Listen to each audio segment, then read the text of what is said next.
In retrospect, it's pretty amazing that Barack Obama got as far as he did. In 2004, the summer of 2004, Barack Obama gave the keynote address at the Democratic Convention in Boston. And when he walked to the podium, probably only a small percentage of people in the room knew how to pronounce his name.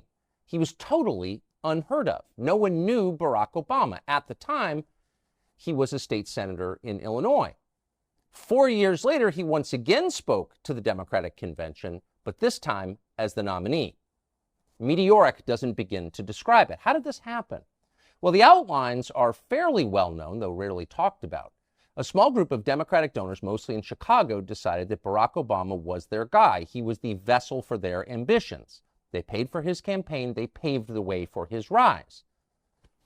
He spent 2 years pointlessly in the United States Senate preparing to run for president in 2008, and of course, in the end, he won. But the question was, who was this man? Where did he come from? What did he spend his life doing before he became president of the United States?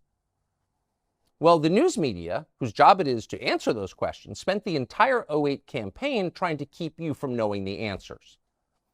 By Election Day, most Americans knew only one thing about Barack Obama, other than he was handsome and a good communicator: hope and change.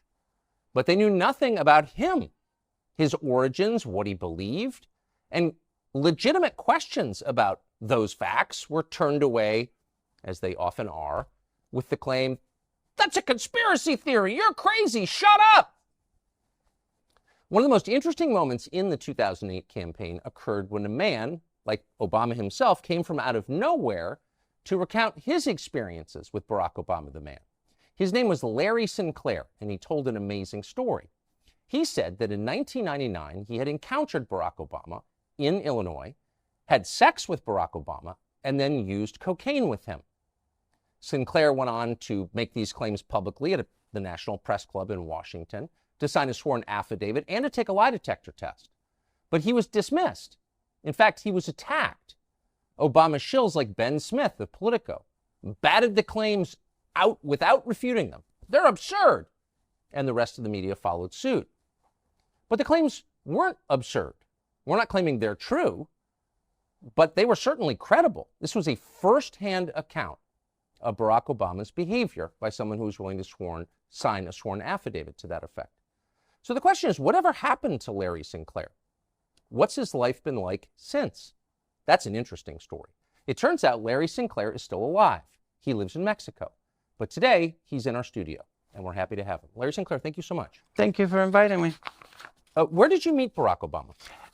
It was by accident. I was in the Chicago area in '99 for Lee Duke's graduation from the Naval Academy. Who's Lee Duke? He's basically my godson. Okay. I had hired a limousine service. I'm sorry to interrupt. Did you live in Chicago then? No. I was actually living in Colorado. I had flown in the night before. Okay. So had hired a limousine service, had made the driver aware that if Lee couldn't leave the base, because once they graduate, some of them actually get their assignments and they're shipping out and they can't leave the base, that I was still interested in going out. And had asked the driver if he knew anybody that was available that might want to show me, Chicago. And he said he did. So well, who was the driver? His name was Jamir Motani. It was with 5-Star Limo. So you're just a guy who's in town for the night, and it sounds like you're looking to party, actually. Yeah. That's what you're really saying. Yeah. Well, I was in town for a few nights, but yeah, I was definitely looking to party. And did you make that clear to the driver? Oh yeah. Yeah. Oh yeah. There was no misunderstanding. How direct were you about that? Extremely. Extremely. Okay. Yeah. There was no doubt what I was looking for. Okay. And he picked me up at my hotel in Gurnee and drove into Chicago, pulled up in a bar outside, and there's this guy that's introduced to me as Barack Obama. It was literally that casual. Had you ever heard of him? No. Did the driver know him? Yep. The driver definitely knew him because the driver said that he was a friend. Interesting. How would the driver be friends with Barack Obama? I only found out later, dealing with a reporter from Bloomberg News, that apparently the limousine company had been doing business with Tony Resco, Oh. that at the time was somehow affiliated Was with in Barack Obama's Obama. orbit. Yeah. Yes. Yeah. Interesting. So he knew Barack Obama, and in his view, Barack Obama liked the same kind of partying you were looking for. Yeah. Okay. So sex and drugs, in other words. The sex part I wasn't so sure about until, of course, you make your move, but it became obvious very quick. The coke part I thought was interesting because of the way that I had brought it up. So I'm stepping on your story. So you pull, and I apologize. So you pull up to this bar. The driver is basically scouting some dude for you to hang out with. Correct. There's this guy, Barack Obama. Have you ever heard of Barack Obama? Never. Okay. Never. We're having drinks. I mentioned the fact that I could use something to wake up. I was extremely exhausted. So you went into the bar? Yes, sir. What kind of bar was it? I'm trying to remember. I've been trying to remember the name. I know that the glasses had 3 X's on them, because I remember taking one home for a friend of mine. But I mean, generally characterize it. Was it working class bar, no, gay it was bar, upscale, strip bar? It was upscale, quiet. Wasn't really that really didn't have a lot of energy to it. It was more relaxed, more like a lounge as opposed to somewhere where people would go and get loud and crazy. Yeah. Which made it easier to talk.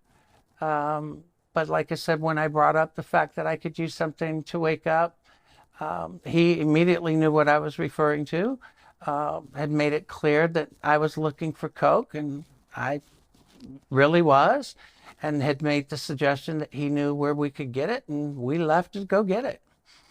Interesting. Did he say what he did for a living? Nope.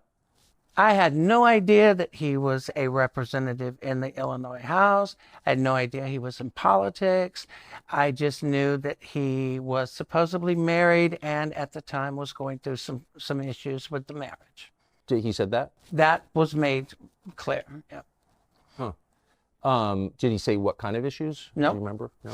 So you said, I'm looking for someone to wake up. He knows you're referring to cocaine. I know where to get it. What happens next? We get back in the limo. The driver takes us wherever it is that Barrack had instructed him to take us. I had given Barrack $250 to pay for coke. He gets out, comes back. I start putting a line on a CD tray to snort. And you're in the limo? Yep. Driving or parked? No, the driver's driving. Yep. I start to put a line on a CD tray, and I just happen to notice that he pulls something else out of his pocket. And next thing I know, he's got a little pipe and he's smoking. So I don't have an issue with it. I mean, some people smoke, some people snort. Smoking the cocaine? Yes.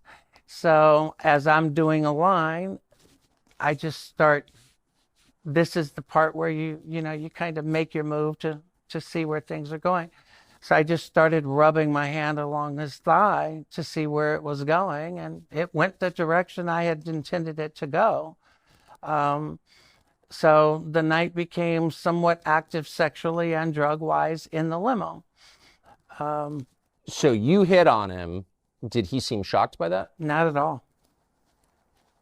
Yeah. I mean, if you're smoking crack with a stranger in the back of a limo, like, you got to imagine things might go crazy places. Well, not only imagine it, I look at it this way. I've done a lot of crazy things in my lifetime. I'm a pretty good judge of character, and I pretty much know whether or not I can move in a certain direction with an individual. I didn't feel that I was going in the wrong direction. I just wasn't so sure how much I could trust the individual at first. And that was probably one of my bigger concerns. But the fact that I was already becoming somewhat buzzed, you kind of throw caution to the wind. You weren't sure you could trust the individual. What does that mean?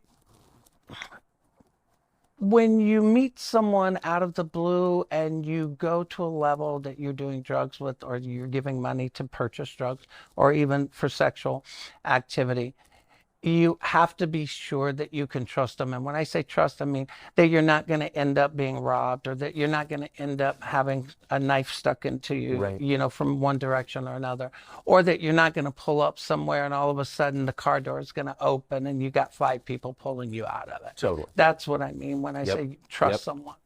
And you've been around at this point in your life, big time. Yeah. Right. So probably not your first time in a situation like this. Not at all. And that's why I said I pretty much know where I can go and at what point. So you start rubbing his leg, and he's, I mean, I think, I'll just be totally blunt with you, like a man who's not into gay sex would be like, whoa, settle down. Trust me, if it was something that you were not interested in, and you're right, I've had guys that I read wrong that would literally try to break your hand. For sure. If you went in that route. So it's not like this was something that he wasn't into. It's not something that he was shocked by. Shocked by, you don't get excited and you don't unbutton your pants and you don't just sit there and let it happen. So it definitely wasn't Barrack's first time. That much I'm absolutely certain of. And I would almost be willing to bet you it wasn't his last. So, so you performed oral sex on Barack Obama. You did. In the driver's up front? Yep. And he's cool with this? The driver has the partition up. He didn't have a problem with it. He didn't put it down for any reason. I mean, he kind of set up the whole thing for this in the first place. Exactly. And I have a funny feeling he had no bones to pick with it as far as what took place in it. So what happened after? Afterwards, I actually went back to my hotel. I had specifically asked that he drop Barrack off first, but for some reason he and Barrack chose that they would drop me off at the hotel first and then he would take Barrack. So Barrack actually made the drive out to Gurnee, which is a suburb outside of Chicago, to the hotel for me to be dropped off. What hotel was that? It was the Comfort Inn in Gurnee. Ooh, that sounds depressing. Well, you have to remember it was 99. And it was close to the Great Lakes Naval facilities. But I got dropped off. They left. The next day was somewhat interesting because he ends up showing up at my hotel room, which I thought was somewhat weird, but he wanted some more. So when you say he showed up, he showed up. I mean, I had no warning. I was in the room. There's a knock on the door. I opened the door and he's standing there. And he's standing there with more Coke, and he comes in, and it was just like a quick, rehash or rerun from the night before. Exact same program. Exact same program. Was he smoking again? So Barack Obama smokes crack, and then you perform oral sex on him. And like I said, the only reason I had come out about it is I had reached out to the campaign even in 2007, only because I saw all these kids getting excited about it. Okay, wait, so how did that end? Same way. So you get off, you finish smoking, you leave. Thanks, bye? Huh. What did you think of him? I thought it was interesting. I thought he was definitely a con. But what do you mean by that? Well, in my life at that point, you made it clear I had already been around. Yeah, big time. Yeah. So when people are doing things because they actually really enjoy it, or they're sincere, or they're looking, for a connection, or they're doing something because they're looking for an in, or they're looking for a hook, or it's a game. So for me, I felt that it was a game for him. It was like, okay, what am I going to get out of it? Or is there something I can get out of it other than just, the sexual part? Right. And lucky for me, I wasn't going back to Chicago anytime soon, so it really didn't matter. So you were left with a bad taste in your mouth? Something, yeah. Did you talk to him again?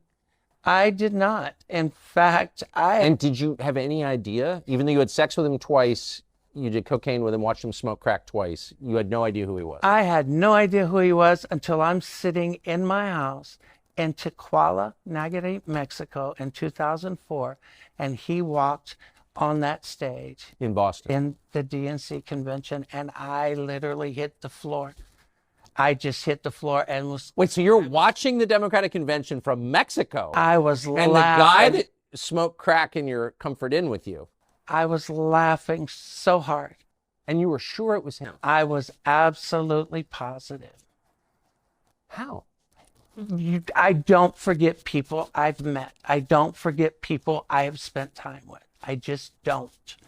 And just to restate, because I think you affirmed this, but he used his real name when you were with him. Yes. Did he call himself Barrack or Barry? Barrack. Barrack. And so did the driver. And that's why at first when everybody was referring to him as Barry, I just didn't understand or catch on. Because like I said, I didn't know that much about him other than the fact that, hey, you know, you hook up, you know, today it's Grinder. Back then it was, you know. The limo driver. Yeah. A limo driver or a bartender, you know. You ask and somebody knows somebody or somebody doesn't. Amazing. Amazing. So you're sitting there in Mexico watching this and you think, that's the guy I had sex with who smoked crack with me. Yep. And what do you think? Like I said, I just started cracking up. I freaked out.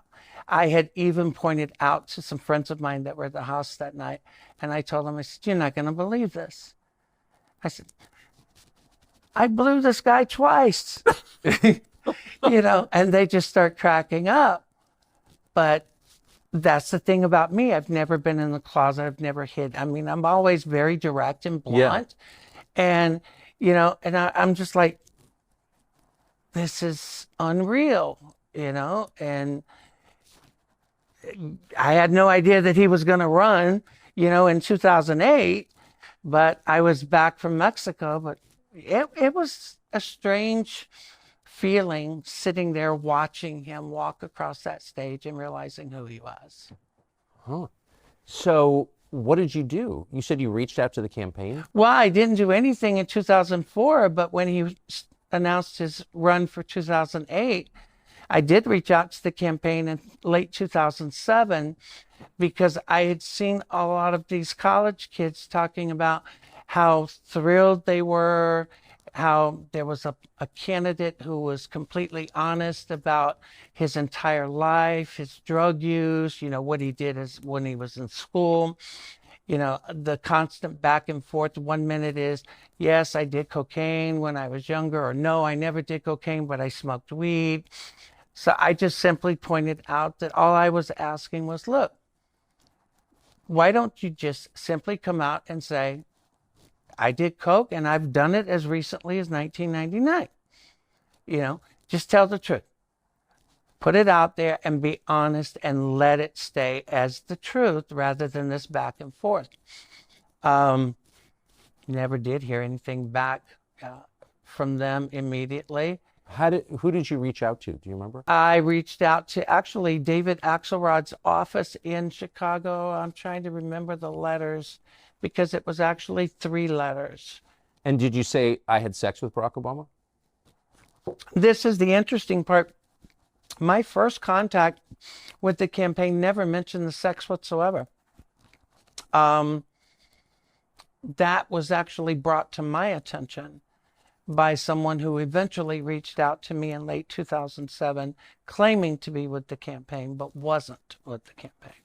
What do you mean that was pointed out to you? So you never told anyone in the Obama campaign you had sex with Barack Obama? Not in 2007, no. Interesting. But they knew? Yep. How? Who? Well, that's weird. I'm assuming Barrack himself, because the phone calls that I got in late 2007 came from a gentleman that I have repeatedly identified as Donald Young.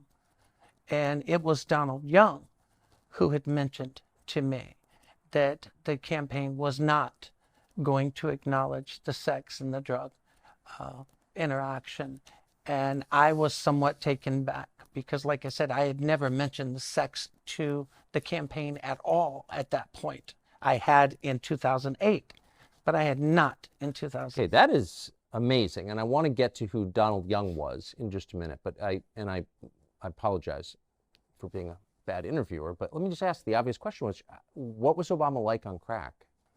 Actually, and I hate to say this because some people are going to think I'm really crazy. I knew a lot of people that smoked it because I was in Miami in the early 80s when it became quite popular. Similar to a friend of mine that I knew in Miami, gets extremely high, calm, almost euphoric. And then as it starts to come down, you know, the twitching and the looking, anything that looks white that's sitting on the seat or the floor, you assume is another piece that fell off that, you know, you can pick up and smoke. But while he was high, pretty much the same. Pretty controlled. Pretty controlled, euphoric,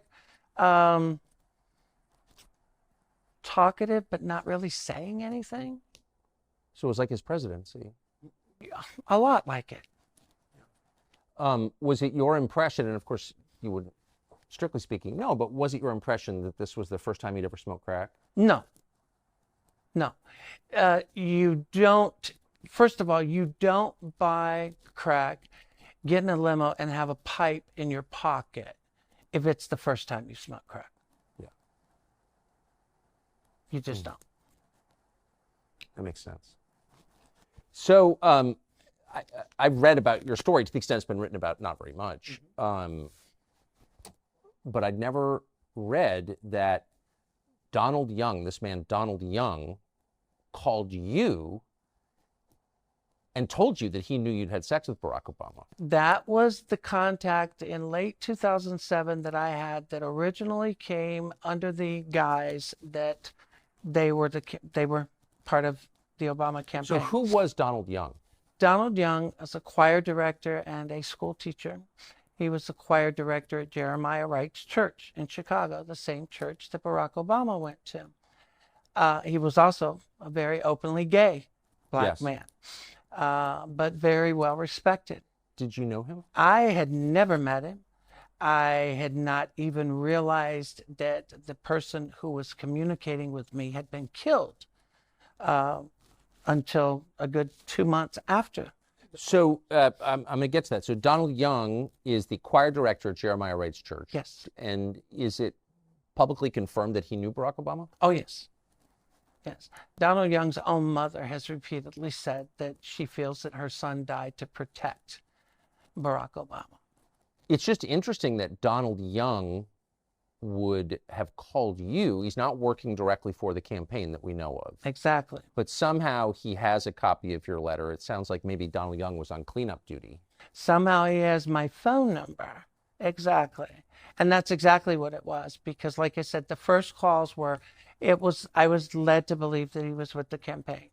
The last conversation that I'd had with Donald Young, he had actually come clean and said that he had been asked to call me and that his job was to get as much information from me as far as who I had spoken to, who I had given any information to, and to get that to them. He had told me to be careful, to watch myself, and to understand that the Barack Obama campaign was not in any way, shape, or form going to acknowledge anything or come out about anything. And he had made it clear that he had known Barack for quite some time and had had an intimate relationship with Barack for quite some time. He told you that? Yep. And that's when I knew that I could at least trust what I was being told. Originally, I had made it clear I didn't feel comfortable with the phone call because something just didn't seem right. But after a couple of calls, it started to all fall into place. And I had said the same thing to myself. Wait, so you didn't know Donald Young existed? Nope. It sounds like you're not very political anyway. You weren't. I wasn't at the time. And you were just annoyed that Obama was talking about cocaine and lying about it. I was extremely annoyed. But the sex part had nothing to do with it. No. Then Donald Young, who you don't know, never heard of, calls up and says, by the way, I know you had sex with Barack Obama. I did too. Yep. Pretty much. I mean, this is a longer conversation, which we're going to have in a minute, but I mean, Obama has a wife and kids, and he's telling America what a great family man he is. Is that, maybe you've seen this a lot? What do you think of that? Well, you know, in 2008, I made it clear that Obama was having marital problems in 99, and everybody in the world said that I was crazy, didn't know what I was talking about. And yet, what was it, 6 months ago, Barack Obama comes out and tells the world that exactly what I said was the truth. In 1999, he and Michelle came very close to divorce. Really. 15 years later, what I say is the truth, but 15 years earlier, I'm a liar and a fraud. It's interesting how things eventually come out. But yes, believe me, I've known guys that were completely happily married that will screw around with another man on a weekly basis and think nothing of it. Huh. Is it your sense that that's who Obama is, just transactional, or that he's bisexual, or like, what is this? No, my feeling that Barack Obama is probably, he's definitely bi. I think there is a lot of transactional qualities to him, because I think whatever he does, it is looking for a hook or looking for a benefit. Yeah. That's consistent with his public persona too, I would say. So Donald Young calls you, you actually end up, sounds like you kind of like and trust Donald Young. I did. Did he say how long he'd had a relationship with? He had just said that they had been intimate for years. Intimate for years. And what happened to Donald Young? Donald Young was shot dead in his apartment, second floor in Chicago, Illinois. I think it was December 23rd of 2007. According to the police report and the death certificate, multiple gunshot wounds, close range, no forced entry, second floor apartment, yet not a single resident in the building heard a single shot, but yet they can hear every shot that's fired in the street outside. Jeremiah Wright announces that Donald Young's dead earlier that morning, even before it was announced, even before he was declared dead. I mean, a lot of it just didn't make sense. This is all public, and you can look this up, and it's still on the internet. Tell us about Donald Young's mother. Norma Jean Young actually is a former Chicago Police Department employee. Really? Really. She had worked for the Chicago PD. I had spoken with his sister Lorraine shortly after I realized that he was the gentleman that I had been speaking with. There were people at the time that were attempting to have Lorraine and other members of Donald's family file criminal complaints against me with Chicago because they wanted me arrested. They were trying to get the family to say that I was trying to con them or something. To my knowledge, they never did any such thing. But at the same time, I continue to respect Lorraine and the rest of the family. But Mrs. Young had finally come out and told David Nelson, who was a reporter that I knew out of Minnesota, that she was convinced that Donald had been killed, that his death was to protect his friend Obama. And she confirmed that they had, in fact, been extremely close for years. I mean, did she confirm that they'd had sex, Obama and Donald Young? Her confirmation wasn't referencing, or she did not specifically say that they were sexually involved. She just simply said that they had been intimate friends for years. But she believed the Obama campaign was responsible. She believed that his death was due to protecting Barack Obama. And I made the same argument that people said, well, how are you accusing Barack? I said, I'm not accusing Barack of anything. But I said, I'm willing to bet my life that Barack Obama and Jeremiah Wright both know or have knowledge of who killed Donald Young. There is no doubt in my mind about that. Well, this was a guy who was clearly going to be the next leader of the world. You know, people kill each other over insurance claims, over bar fights. You know, there's a lot at stake here. I have no knowledge of this. I'm not alleging a murder by the Obama campaign or its allies, but it's not. It's not a crazy thing to wonder, obviously. No, and the only thing after I realized what had happened with Donald Young, the only thing I had ever asked was the same thing that I had done. And I said, you know, if you want to accuse me of being crazy, you know, release your phone records. You know, turn over your phone records from your phone in '99. Turn over your phone records for the last year. I mean, it's that easy. If you've got nothing to hide, it's not like they're going to be made public. Turn them over to authorities. Let them investigate. Let them look. But no. So now seems like a fair time to ask about your motive. So your initial motive was you were annoyed because you believed or you knew that Obama was lying about his drug use. Right. But then after the Donald Young exchange, where he brings up the sex that you had with Obama, what was the point at which you decided, I'm just going to bring this to the country? I'm going to go public. Well, in January of 2008, after having contacted the campaign yet again, I had decided, you know what? Screw it. I'm just going to make a YouTube video and put it up, which I did. It wasn't because I was looking for anything out of it.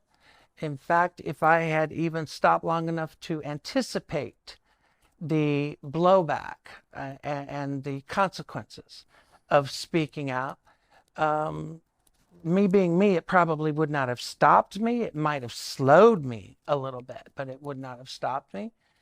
But I figured if you're going to call him out, you can't call him out on part of it. And people said, well, why didn't you just talk about the drug use and leave the sex out? And I said, because if I said he just used drugs and then you found out later it was drugs and sex, you would accuse me of lying because I didn't mention the sex. So my opinion was, if you're going to tell the story, then you tell the whole story and let the chips fall where they may. So that's exactly what I did. And so you made a YouTube video. By the way, I looked for it last night. I couldn't find it. That's because YouTube gave access to my account to someone shortly after the polygraph test. And I was never given access back to it before the video was actually deleted. Are you serious? Oh, yeah. YouTube gave access to the account and the video was deleted. Microsoft gave access to my Hotmail account and all of my emails were circulating the internet, and vacation replies were set up on my email telling people that I was busy giving blowjobs and would get back with them when I was done. And oh, yeah. Man, they wanted Obama to be president. Yep, and they wanted me to be the biggest fraud and nutcase that ever existed. So I got to ask you, I mean, you know, I wasn't there. I could only assess what you're saying. I don't see any obvious motive for you for gain, financial gain. You're not going to get rich doing this. And in fact, you haven't. You've gotten impoverished as a result of it. But like, if I'm a reporter, well, I was a reporter at the time. I remember thinking, well, that's an interesting story. But it seemed like nobody in the media wanted to follow up with you. And some people, like Ben Smith at Politico, who's a liar and a shill posing as a journalist, I reread the piece last night that he wrote saying, oh, it's ridiculous. Right off the first graph, it's ridiculous, these claims. Well, I think I have an answer for why a lot of reporters did not want to follow up. And I think it would have something to do with what David Axelrod told a old Chicago Sun-Times reporter, or no, a Chicago Tribune reporter, John Crutzen. Axelrod had been a reporter in Chicago before he went into politics. Well, John Crutzen worked for the Chicago Tribune, and John Crutzen actually came to Duluth, Minnesota and sat down with me and talked with me. And John Crutzen had told me point blank that before he had flown out, that he had spoken to Axelrod and that Axelrod had told him that they were aware of who I was and that it was their intentions to destroy me, and that if any reporter had mentioned me to them, they would be completely cut off, and that outlet would be completely cut off from access to the Obama campaign for the duration of the year. So I think that had a lot to do with why reporters didn't bring things up to the campaign, because everybody wanted access to, the new savior. Nobody wanted to be blackballed and denied access to a historic campaign. Yeah, but I mean, if it's the guy's running for president and credible information comes out that he's smoking crack and having sex with dudes, I mean, that seems like a story. Well, it would be a story if the media really cared about telling people the truth about anything. Yeah, they're liars. And that Ben Smith is a liar. Oh, Ben Smith's more than a liar, but you're right. What do you mean more than a liar? He's a complete fraud. Ben Smith, I hear people talking about grifters. Ben Smith to me is a grifter. Ben Smith wrote an article saying that I had a 27-year Criminal history. Career criminal. And the funny thing is if you look my criminal history up, which I've published myself and provided from day one, my criminal history goes from 1980 to 1986. And everything I've ever done, I've owned it. I've never wasted taxpayer money. And any sentence I've ever been given, I've served. But he also said that I was a fugitive, that I was avoiding prosecution, I was trying to prevent from going to jail. None of that was true. But the media ran with it. Even Greta linked to it and said that people asked me why I would not interview Larry Sinclair. This is why. And she linked to Ben Smith's article. And notice his article was published right when I was preparing to do the press conference at the National Press Club. But hey, the National Press Club, so-called beacon for freedom of the press, they were just as involved in trying to keep the story from ever being. It's interesting. I watched the other night, I watched your entire National Press Club appearance, and in it, you detail your intersections with law enforcement exhaustively. Yep. Every time you've been arrested, you explain it. Every time you've done time, you explain it.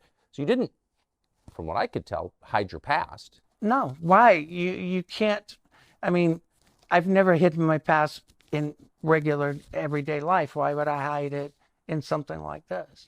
So, I mean, you're the only person on this set who's had sex with Barack Obama. So I think you're, I don't know, expert on Obama, but you know more than most people. What's your assessment of him now? I think he's the same grifter that he's always been. I think he's still very power hungry. I think Obama is calling the shots in the current Biden administration more than people are willing to admit. I think Obama is hell-bent. I had made a statement during that press conference that I felt that Barack Obama being elected was going to push race relations in this country backwards 50 years. I am absolutely positive I was. Yes, I think you've been vindicated on that. Because race relations in this country has not only gotten pushed back, but everything's about race now. Everything is about victimization now. It's interesting though. Yeah, he's obviously a race hater, very anti-white, but he had sex with a white man. So you have to ask, like, is that real? Oh, for him, of course. I would be willing to bet you I'm not the only white person he's ever had sex with, or male anyway. Yeah. But hey, he's got what he wanted. He is in D.C. He's living the life. He's still looked upon as being the savior of the country. And sadly, people are still giving him that power. And I think it's going eventually to be to the detriment of. Can I just ask you one last question? How did you? I'm just thinking about it. It's very insightful because I knew a lot of people who weren't liberal who voted for Obama purely on the race question, and they weren't all self-hating, guilty whites. They were like nice, normal people who wanted to see race relations improve, and that really was the core promise of his campaign. And a lot of people bought it. A lot of smart people bought it, and I saw why they bought it. But you didn't buy it. How did you know that? I grew up in South Carolina in the 1960s and 70s. Okay. I've been gay and knew I was gay since 6 years old. Never hid it. Okay. Yeah. I grew up in rural South Carolina. And my first job as a kid was cropping tobacco for a family by the name of Rose that were a black family living across the road from my grandparents. So I grew up as a kid, a gay kid, in an era and an area that would get you killed being gay just as quick as you could be hanging being black. So I actually knew the other side of the track before I knew that I was supposed to act like I was above this or above that. I've watched it my whole life. I know when someone plays, when it comes to acting like they're one way and then in reality they're the biggest racists or bigots alive on both sides. Okay. I knew because he was saying one thing in the campaign, and then if people started to actually listen to what he was saying, remember there was a time when he actually told supporters to show up at a fight with a knife, get in people's face, argue with them if they didn't agree to support him, if they didn't agree to vote for him, argue with them, convince them. Come on. You don't make statements like that and tell me that you're not going to make things about race. He did. Man, that is the one part of your story that we can say unequivocally you're telling the truth about. You saw that and most people didn't. Larry Sinclair, I'm really grateful that you came. I wish I had interviewed you in 2008. I don't think anyone would have run the interview. But anyway, thank you. You're welcome. Very much. Thank you. Great to meet you. You too.